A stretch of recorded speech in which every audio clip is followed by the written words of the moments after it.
In Ecuador, clandestine drilling within the Transquedoria oil pipeline systems caused an oil spill. As a result, crude oil transportation was paralyzed in the Andean country. In Palestine, yet a new attack by Israeli forces on the Gaza Strip has killed 3 more people. This makes a total of 25 local kills by Israeli airstrikes in the past 3 days of constant violence. In Pakistan, the Islamabad police has arrested dozens of senior members of the opposition political party of ousted and recently imprisoned Prime Minister Imran Khan.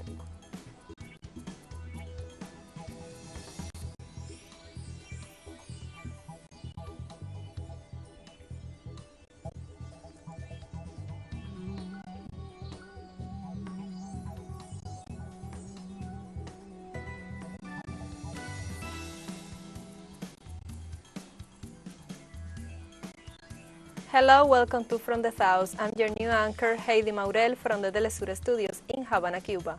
We begin with the news. On Wednesday, in Ecuador, a clandestine drilling in the Transquedoria oil pipeline system caused an oil spill that led to the paralyzation of the crude oil transportation in the Andean country. The event took place in Santa Cecilia Parish, and the pipeline operations were temporarily suspended to mitigate the effects of this leak. The director of the state company in charge of the pipeline clarified that the measure will not affect exports, since there is enough oil in the storage tanks in the Balao station in the province of Esmeraldas. The Transquedoria pipeline system is the main oil pipeline in the Andean country and currently has a transport capacity of 360,000 barrels per day through the almost 500 kilometers pipeline that extended through the Amazon, highlands and coast.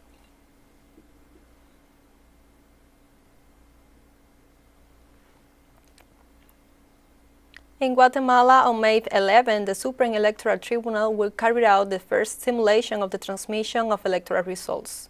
The electoral authorities mentioned that the purpose of the simulation is to verify on the large scale the consistency and operation of the systems for the transmission of preliminary electoral results and thus make the necessary adjustments. Likewise, the Electoral Tribunal affirmed that for this simulation, it is planned to mobilize a great number of human resources and equipment and technical support personnel. In this context, it was confirmed that a second simulation of this system will be carried out at the beginning of June, which will allow an adjustment to made by optimize the systems.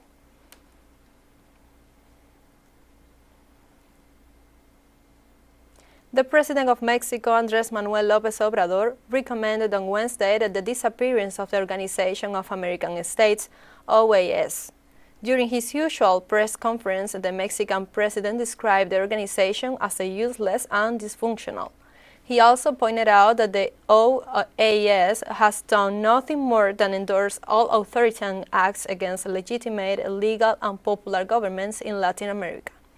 Last week, President Andrés Manuel López Obrador questioned the Inter-American Commission on Human Rights, pointed out that its body does not exercise its duties with professionalism and acts in a based and unreliable manner.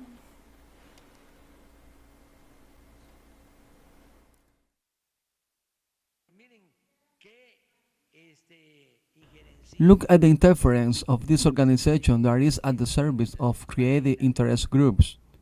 I recommend that the OAS disappear, which is useful for nothing.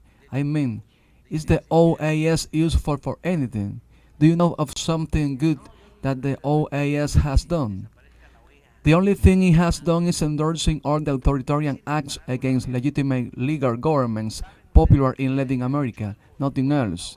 It's what the OAS has done. Then, they don't have any kind of authority or moral authority or political authority.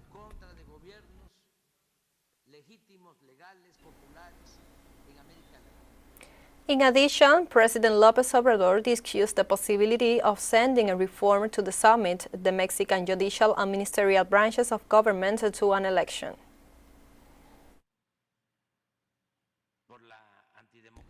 Because of the anti-democracy, because of the similarity, because of the impositions, because of the corruption that prevailed, There are those of the conservative bloc with their now supreme conservative power, which is located in the judiciary, in the court. But this can be remedied and this can be solved with the democratic method. That is why I'm going to send an initiative to reform the constitution so that judges, magistrates, and ministers to be elected by the people. The President of Mexico and the U.S. held a phone conversation on Tuesday to address the issue of migration from a humanitarian perspective.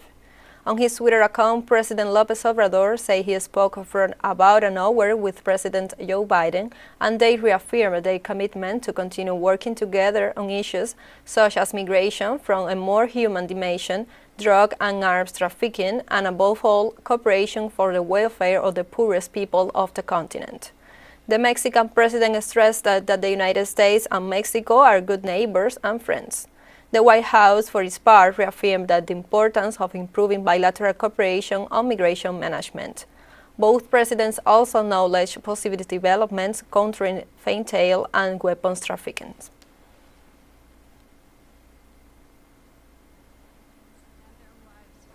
In the United States, a jury found former President Donald Trump guilty of sexual abuse and defamation against writer Elizabeth Jean Carroll after a nearly two-week trial in federal court.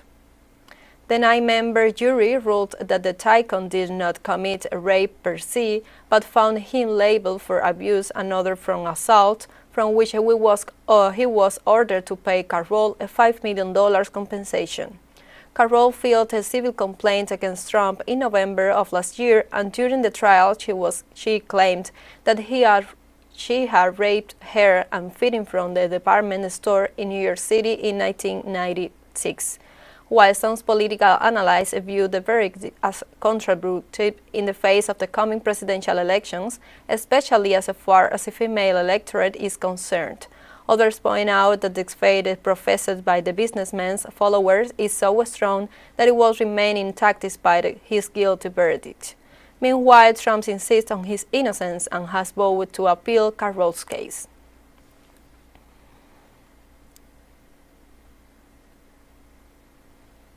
And on Wednesday, U.S. Republican Congressman George Santos has been arrested in New York on federal criminal charge. Santos faces 13 charges, including wire fraud, money laundering, theft of public funds, and making false statements to the House of Representatives. U.S. Attorney Brown pleads says Santos, who was elected to Congress last year, based much of his campaign on his claims and that turned out to be false, including that he had worked at Goldman Sachs and Citigroup, that he was a graduate of New York University, that he had a Jewish ancestry, and that his mother died in the World Trade Center terrorist attacks. Peace says Santos also used political contribution to line his pockets and illegally applied for employment benefits during the pandemic.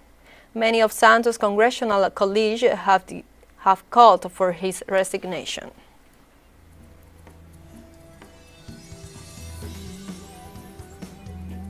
And let's take a short break, but first remember you can follow us on TikTok account at TeleSUR English, in which you will be able to see news in different formats, news updates, and more. Other stories coming up, stay with us.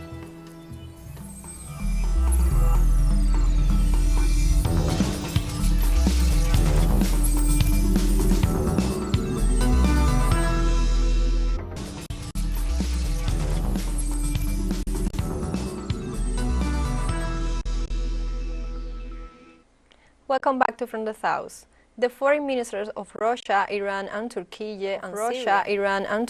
and Syria agreed on Wednesday to create a roadmap for the normalization of relations between Ankara and Damascus. According to a statement of the Russian Foreign Ministry, after the meeting it was agreed to instruct the deputy foreign ministers of the four nations to create a mechanism to promote the relations between Syria and Turkey. The communiqué detailed that the ministers noted a constructive and positive atmosphere during the exchange of views and agreed to maintain contacts at the high level. In his open remarks, Russian Foreign Minister Sergei Lavrov argued that the best outcome of the meeting could be an agreement to commission the preparation of the roadmap.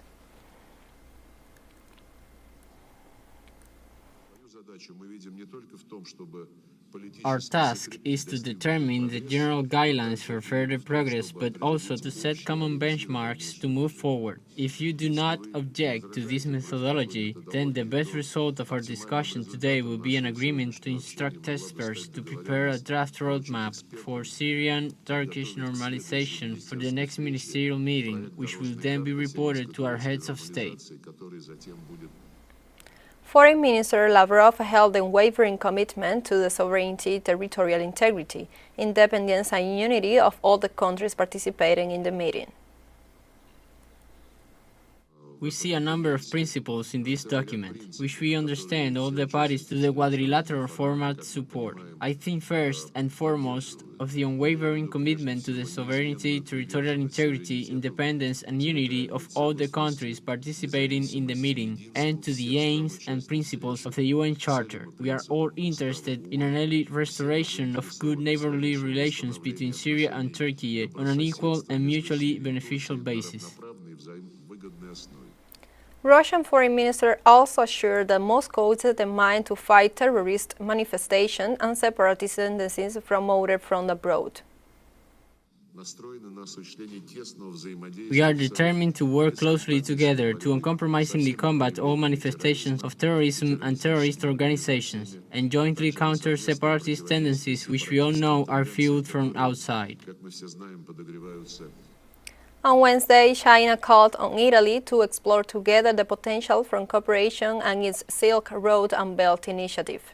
The spokesman of the Chinese Foreign Ministry, Wang Wenbin, considered that in this way the parties will further strengthen the win-win exchange and obtain greater benefits for their peoples, as well as a way to give a boost to bilateral relations. The minister recalled the good results that both sides achieved after the signing of 2019 of the Memorandum of the Incorporation of the European country to the Chinese plan.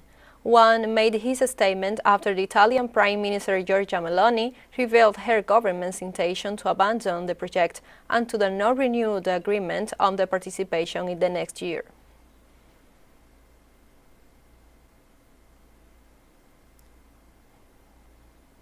The government of China rejected the request of the U.S. authorities to invade Taiwan to the World Health Organization.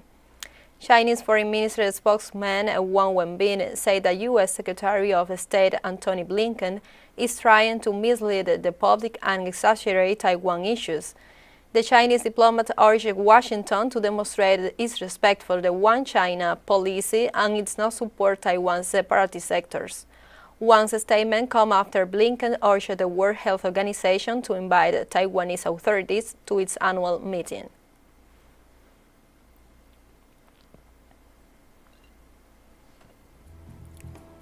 TeleSUR English continues to grow. You can now turn in from 33 different African countries through StarSat. Dial *661 and enjoy our Latin American Alternatives broadcast. One final short break and we'll be right back. Stay with us.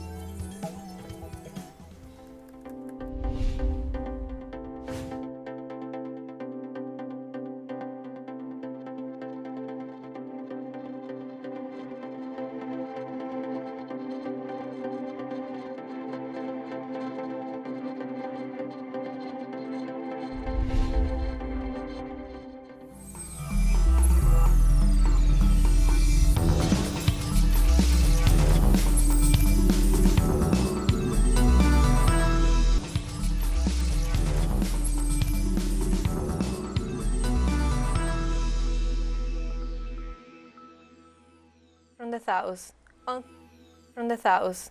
On Thursday in Palestine, a new attack by Israeli forces on the Gaza Strip killed 3 people. An Israeli drone attacked 2 apartments in the city of Khan Yunis, south of the Gaza Strip, killing 3 citizens and wounding at least 7 people. Palestinian authorities reported that among the fatalities was Major Ali Hassan and officials in the Al-Quds Brigade. With these events, the death toll in the last 3 days of consecutive Israeli attacks on Gaza rose to 25 and the wounded almost reached 70. Gaza Strip is home to more than 2 million people, making it one of the most densely populated areas in the world, and it has been under Israeli air, land and sea blockade since 2007.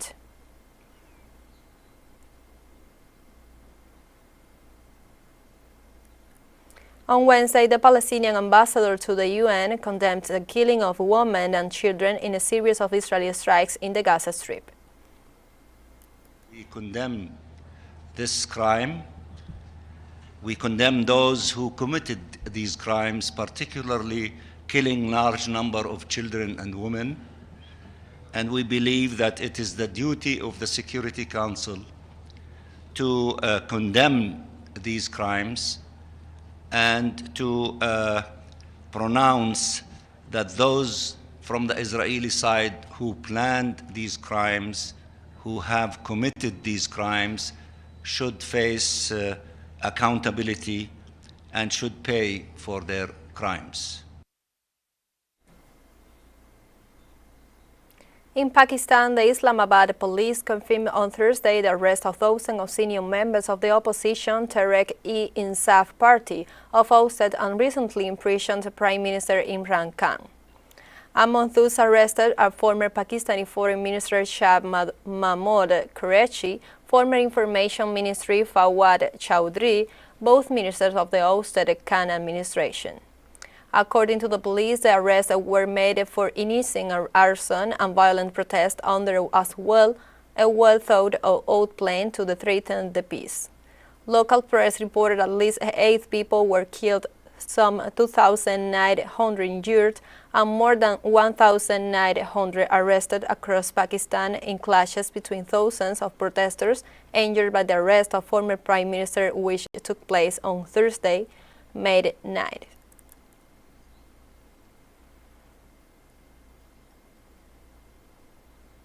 In Nigeria, 15 children drowned and 25 others were missing after they overloaded a boat capsized on a river. Aliyu Abubakar, a local administrator of Shagari district, stated that the children were on their way from Dunjeri village in Sokoto state to collect wirewood in the bush on Tuesday on the other side of Shagari River when the boat sank. 15 bodies, 13 girls and 2 boys, were recovered by the local rescue teams and buried in the village. River accidents are frequent in Nigeria, often caused by overloading, poor maintenance, and heavy flooding in rainy season and disregard of safety regulations.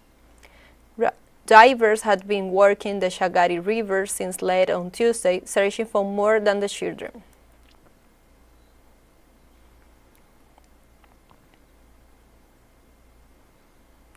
On Wednesday, nearly 1,400 followers of armed group Boko Haram have been intercepted fleeing into Niger following clashes with the rival Islamic State group. The exodus into southern Niger started in March when the Islamic State West Africa province in SWAP pushed Boko Haram in its forest hideout of Sambisa, northern Niger. These countries' armed forces have so far caught 1,397 people, many of them women and children. According to the statement from the Army Southern Region, they have been handed over to the Nigerian military authorities. Moreover, around 30 terrorists that were refused to surrender were killed. Boko Haram launched a bloody campaign in northern Nigeria in 2009 that has left more than 4,000 dead and displaced around 2 million from their homes.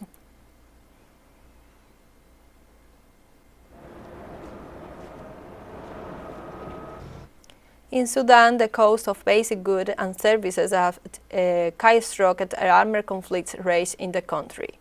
According to the United States Humanitarian Agency, the price of basic goods such as fuel, staple food, and water has risen by 60% or more due to supply problems resulting more than fighting in Khartoum and other parts of Sudan. This is yet another setback from Sudan's stagnant economy.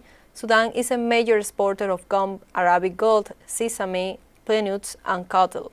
But the economy has been held back of decades of sanctions and international isolation, as well as management and corruption. The situation worsened after the 2021 military coup when international financial institutions held Sudan's aid programs. The ongoing conflict has shut down trade flows to from Sudan, and major ports have held operation until further notice. The country's overwhelmed economy is expected to deteriorate further if the fighting continues.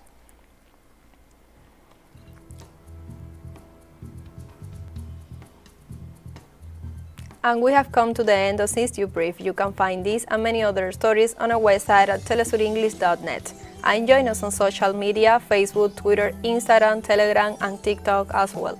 For TeleSUR English, I am Heidi Maurel. Thank you for watching.